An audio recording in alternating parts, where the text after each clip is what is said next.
Okay. Now we're zone turn. So it's pedal. It's all off of my shoulders.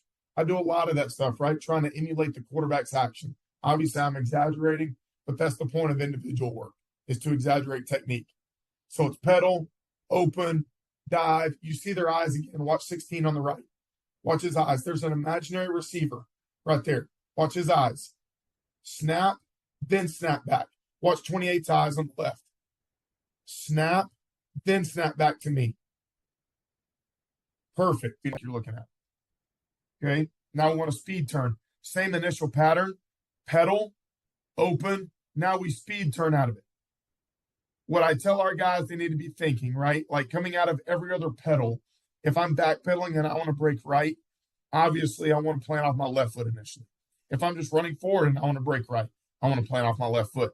I got to think opposite or same foot in this drill, right? So now Bug wants to break eventually to his left, right? So now as a speed turner, it's about how fast he can get his left foot in the ground.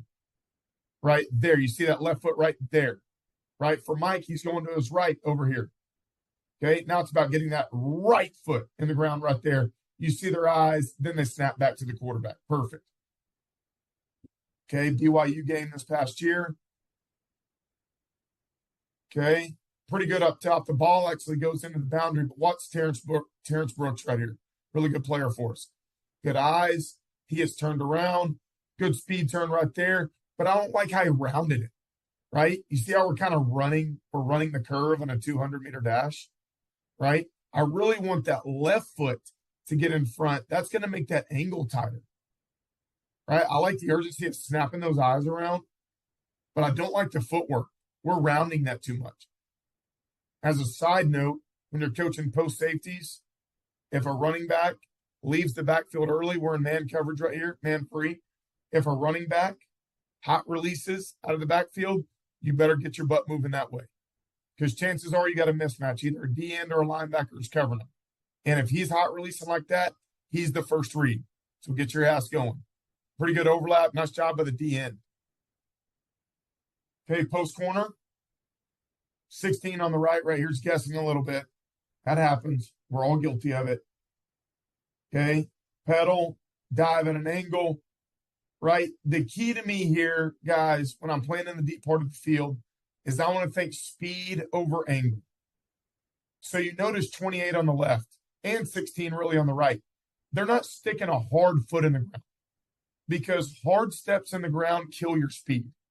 I would much rather these guys come out of this too high and the receiver was really just running a dig and they correct back down low, then come out of it too low because I stuck a foot hard in the ground and the receiver's running a stem post.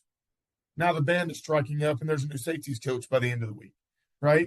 So I want these guys thinking speed over angle, right? It's okay to actually round this cut. It's not a negative break, right? We're not breaking downhill on this one. And then obviously catch the ball above your eyes. How high? Above your eyes. That's the simplest way I can teach it to those guys. Okay. Pretty good right here by good Catalan versus Alabama. Gets turned over a little bit on the stem. I think he's a little on his heels. Not very clean in his pedal.